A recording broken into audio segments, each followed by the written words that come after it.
Vamos a continuar hablando, como les decíamos, de las incubadoras y la importancia que tienen en los hospitales. ¿Qué es lo que pasa? Si no hay estos equipos, ¿qué es lo que se puede ocasionar? Para ello estamos aquí con el doctor Antonio Limay, que es presidente del Cuerpo Médico de la Ex Maternidad de Lima. Bienvenido a Más que Noticias, doctor. Y es un tema que definitivamente ha calado en todos, porque no puede ser que por falta de estos equipos hayan fallecido tantos recién nacidos. Cuéntenos un poquito la importancia de las incubadoras. ¿Qué función cumplen estos equipos? En primer lugar, es importante mencionar de que este es un fenómeno global, es un fenómeno mundial. En el mundo mueren alrededor de 1 millón de niños por prematuridad extrema. Y para eso tenemos que hacer medidas de prevención fundamentalmente. Control prenatal, para lo que es, por ejemplo, lo que es la medición de la longitud de cérvix en toda mujer gestante.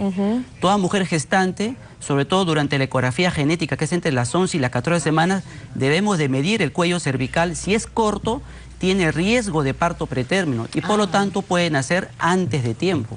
Eso es importantísimo. Entonces tenemos que instruir ahí a los centros médicos, a las postas, para que comiencen a fortalecer esos consultorios en los cuales le puedan medir esa longitud de cervix de tal manera que puedan evitar de que estos niños nazcan antes de tiempo. Por ejemplo, si es corto el cuello del útero, el cervix, ¿qué es lo que se recomienda? ¿Cesárea? Si es que está corto ese cuello, tiene que pasar un programa especial para prolongar el embarazo, porque tiene riesgo de que nazca a las 24 semanas, a las 26 semanas, a las 28 semanas. Tiene que pasar por un testeo, por unos análisis exhaustivos para determinar la causa de ese parto pretérmino. Puede ser una infección vaginal, puede ser una preeclampsia, puede ser una vulvovaginitis, en fin, porque la causa del parto pretérmino es multifactorial, es de varias causas y la causa específica no está determinada todavía.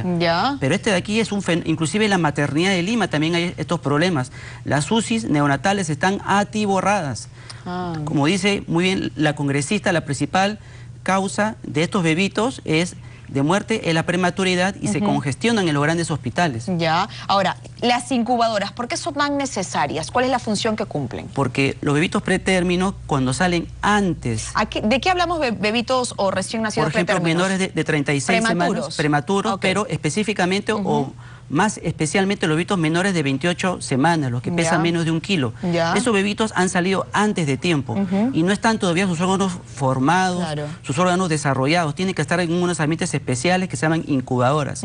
Y no es cualquier incubadora, es una incubadora especial y que a veces cuesta demasiado dinero y estos bebitos tienen que intubarlos y ventilarlos, tienen que meterles un tubo y pasarles oxígeno porque sus pulmones no están desarrollados. Claro, en la incubadora, ¿qué es lo que se hace principalmente con el recién nacido? ¿Qué es lo que le da al recién nacido para que pueda, por ejemplo, sobrevivir a una situación de ser un bebé prematuro? Le da soporte respiratorio mediante la intubación y alimentación mediante la colocación de vías especiales, porque recuerde que son venas muy delgaditas, arterias muy delgaditas, tiene que hacer con bastante cuidado, con bastante delicadeza, con bastante paciencia. Entonces hay un soporte ventilatorio por vía respiratoria y hay un soporte circulatorio que es para lo que es la nutrición.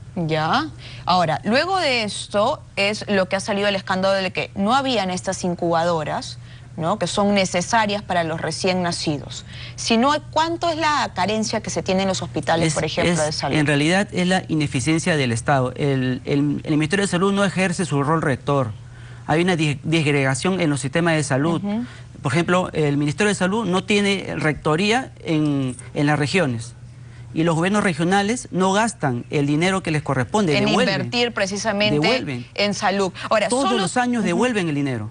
Y son millones de soles. Y eso bien se podría invertir en lo que son incubadoras, mejoramiento de unidades de cuidados intensivos neonatales, que es lo que se necesita. Que es lo que se necesita y la función tan importante que cumplen, Hemos hablado de bebés prematuros. ¿En qué otra situación se necesitan o se utilizan las incubadoras? Cuando los bebitos, por ejemplo, nacen un poquito asfixiados, los bebitos que tienen ciertas malformaciones, los bebitos que requieren algún tipo de cirugía, algunos bebitos que nacen muy gorditos, muy grandes, también necesitan algún tipo de soporte especial. O sea, el manejo de las UCIs neonatales en el Perú es carísimo, carísimo. Por ejemplo, mantener un bebito de menor de 28 semanas, es decir, menor de 1 kilo, cuesta miles y miles de soles y que cualquier padre de familia no puede resolverlos. Es por eso que eso lo resuelven los centros hospitalarios más grandes, que en este caso es la Maternidad de Lima. Todo el mundo quiere referir a la Maternidad de Lima y la maternidad ya no se abastece. O sea, Está saturada. Siguen llegando los bebitos y no tenemos dónde poderlos recibir porque siguen llegando y esto de acá es una epidemia, claro. Es una epidemia global. ¿Y cuánto tiempo es el que usualmente, por ejemplo, situémonos en el primer caso, pasa un bebé prematuro en una incubadora? Depende, por ejemplo, si son menos de 28 semanas, están hasta un mes, 2 meses.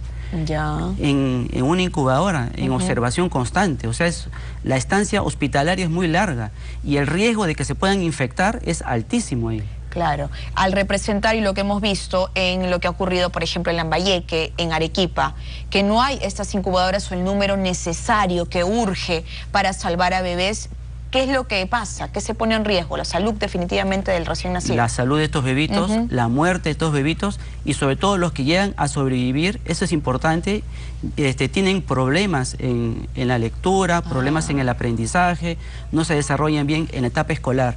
Pero lo más importante aquí, y es lo que quiero recalcar, es la prevención, prevenir el parto pretérmino. ¿Y cómo se previene? Haciendo un adecuado control prenatal. Como por ejemplo, haciendo una medición de la longitud de cérvix. Si esa medición es corta, ese cuellito es corto, esa paciente tiene riesgo de parto pretérmino y tiene que ser inmediatamente derivado a un centro de mayor nivel para que la estudie. Ah, perfecto. Ese es uno de los pasos principales. ¿El segundo que recomendaría usted? El segundo, que haya buenos gestores. Pues, por ejemplo, en los gobiernos regionales no hay gestores para que puedan decidir las compras más importantes y evitar pues la devolución de esas grandes millones de dinero que se revierte al Estado por la ineficiencia de los gobiernos regionales. Ahora, ustedes como médicos, como especialistas, me imagino que se sienten con las manos atadas. A veces tenemos nosotros que decidir, por ejemplo, vienen 2 bebitos pretérmino, uno de 36 y otro de 28, ¿a quién le colocas el ventilador? Dios mío. Porque no hay espacio, tienes que decidir. Y a veces se decide por el más grande, ¿no? Porque el más chiquito sus posibilidades de sobrevivencia son menores. Pero qué dolor, ¿no? Qué dolor para un médico poder decidir o tener que decidir a quién ayuda a seguir viviendo. Así es, y esa es una realidad. Es lo que están pasando actualmente los médicos. Doctor, muchísimas gracias por el testimonio que nos ha brindado. Realmente fuerte lo último que acaba de decir, de que ellos mismos tienen que decidir a quién le colocan o no un respirador artificial, por ejemplo, porque no hay los equipos actualmente en los hospitales del Estado. Un tema que no solo está causando preocupación, sino también alarma, porque lamentablemente la cifra crece y crece, y lo que se necesita urgente es que se ataque este problema, que se compren esos equipos, que se convierta a invertir en salud, porque es uno de los temas principales en nuestra sociedad. Muchísimas gracias, doctor, por su participación. Nosotros ahora vamos a cambiar de tema y